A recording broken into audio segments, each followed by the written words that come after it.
सबसे बड़ी सनसनीखेज खबर है, जहां सोशल मीडिया पर एक बार फिर सियासी और सामाजिक विस्फोट का मंच बन गया है। भाजपा के पूर्व अनुसूचित जनजाति मोर्चा अध्यक्ष संतोष कोल की पोस्टों ने पुलिस प्रशासन की नींद उड़ा दी है। गढ़ड़ा हिंसा का जिक्र करते हुए श्री कोल ने फेसबुक पर खुलेआम पुलिस को चुनौती दी है और आदिवासी समाज को लठ उठाने का आह्वान कर दिया है। हनुमाना थाना क्षेत्र से उठी इस सोशल मीडिया लहर ने पूरे जिले को हिलाकर रख दिया है। भाजपा के पूर्व महामंत्री और पार्षद प्रत्याशी संतोष कोल ने फेसबुक पर लगातार भड़काऊ पोस्ट डाले, जिनमें पुलिस को सीधी धमकी दी गई और आदिवासी समाज से हिंसक प्रतिक्रिया की अपील की गई। उनकी पोस्ट में लिखा गया, पुलिस शराब पीकर सो रही थी, मैं घर में कैद रहा, मारने आए लोगों से बचाने कोई नहीं आया, क्या आदिवासी होना गुनाह है?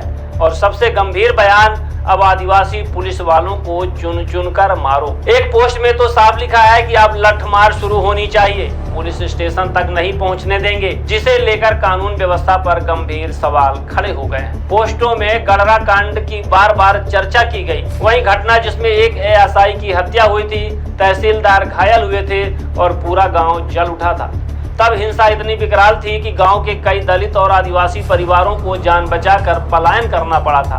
उसी हिंसा में एक पिता ने अपनी 2 बेटियों संग आत्महत्या कर ली थी। सैकड़ों गिरफ्तारियां हुई थी, प्रशासन में बड़े स्तर पर तबादले हुए थे और डीजीपी तक का दौरा करना पड़ा था। आज भी गढ़ड़ा गांव के कई घर खाली पड़े हैं। गढ़ड़ा कांड में मारा गया अशोक कोल संतोष कोल का समधी था और उस हत्या का आरोप सनी द्विवेदी पर लगा था, जिसे बाद में भीड़ ने मार डाला था। ऐसे में संतोष कोल की सोशल मीडिया पर तीखी प्रतिक्रिया को केवल जन सामान्य की भावना नहीं बल्कि निजी प्रतिशोध भी माना जा रहा है। संतोष कोल की सियासी पृष्ठभूमि भी कम विवादित नहीं रही है। वे 3 बार पार्षद चुनाव लड़ चुके हैं। उनकी पत्नी वर्तमान में वार्ड 7 की पार्षद है। वे 2019 से 2024 तक भाजपा के महामंत्री रहे, लेकिन जुए के एक मामले में पार्टी ने उन्हें पद से हटा दिया था। बावजूद इसके आदिवासी राजनीति में उनकी गहरी पकड़ अब भी कायम है। आइए सुनते हैं पुलिस अधीक्षक दिलीप सोनी ने पूरे मामले को लेकर क्या कहा है। इसके बाद सुनेंगे संतोष कोल पूर्व महामंत्री भाजपा अनुसूचित जनजाति मोर्चा ने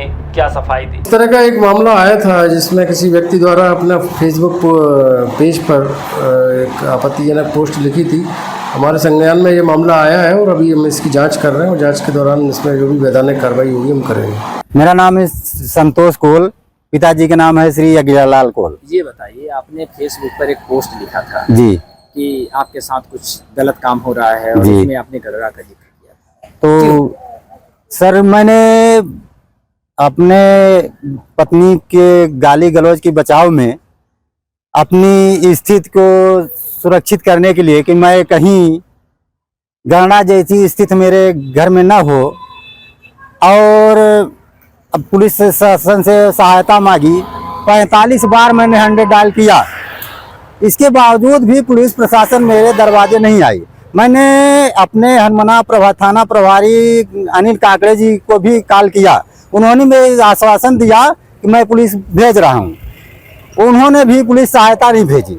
फिर इसके बाद मैंने अपने नगर अध्यक्ष जी को भी सूचित किया कि मैं दरवाजे के अंदर बंद हूं, अब मेरे द्वार पे कोई गाली गलौज कर रहा है, केसरी प्रजापति के नाम का व्यक्ति को निकलो, और मेरी मलकिन जो है निर्मला कोल पार्षद हैं, उनका नाम लेकर के कि मैंने तुम्हें गलत तरीके से पार्षद बना दिया, निकलो, हम तुम्हारे गाड़ में लाठ डाल करके मुंह से निकाल देंगे।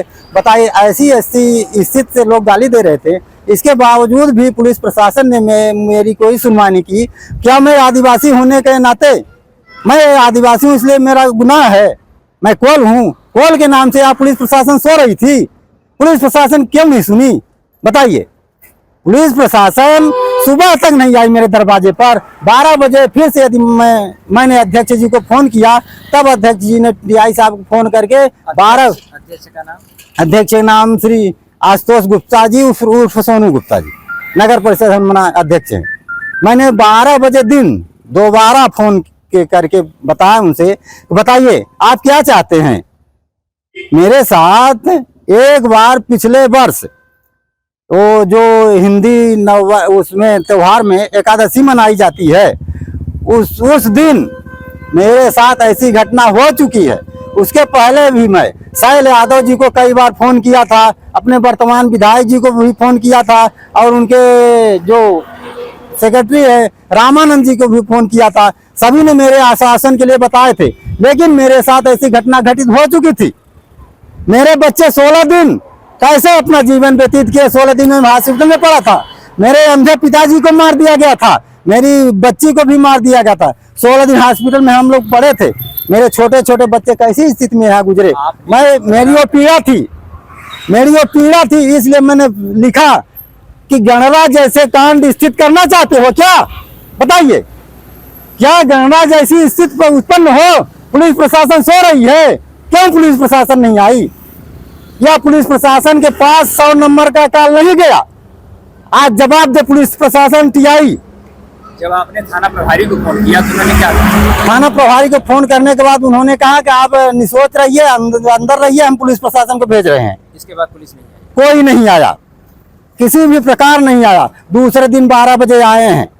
अब बोले कि वो अपना वो जो लिखे हो फेसबुक में वो डिलीट कर दो, नहीं तो आपके ऊपर कार्रवाई हो जाएगी। एक चीज बताइए आप, जी। आपने कहा कि आदिवासी होना गुनाह है, मेरा तो इस तरीके से प्रताड़ित किया जा रहा है। हाँ, केवल कोल के नाते।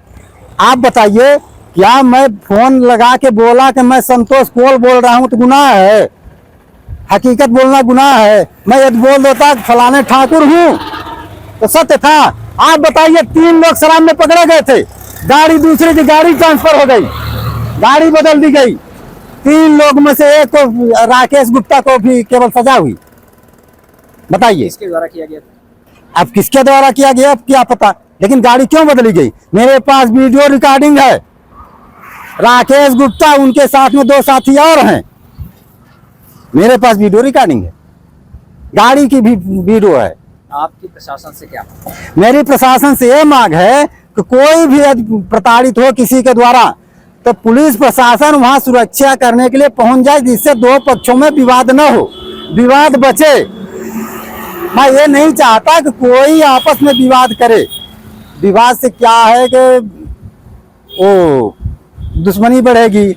फिर विवाद में यदि कोई व्यक्ति दारू पी के किसी के पास जा रहा है, गाली गलौज कर रहा है, कोई धक्का दे दिया, मर गया। आपके इसी पास में अरे उमेश नाम का एक व्यक्ति है कहार, उसके पिताजी धक्के दे दिए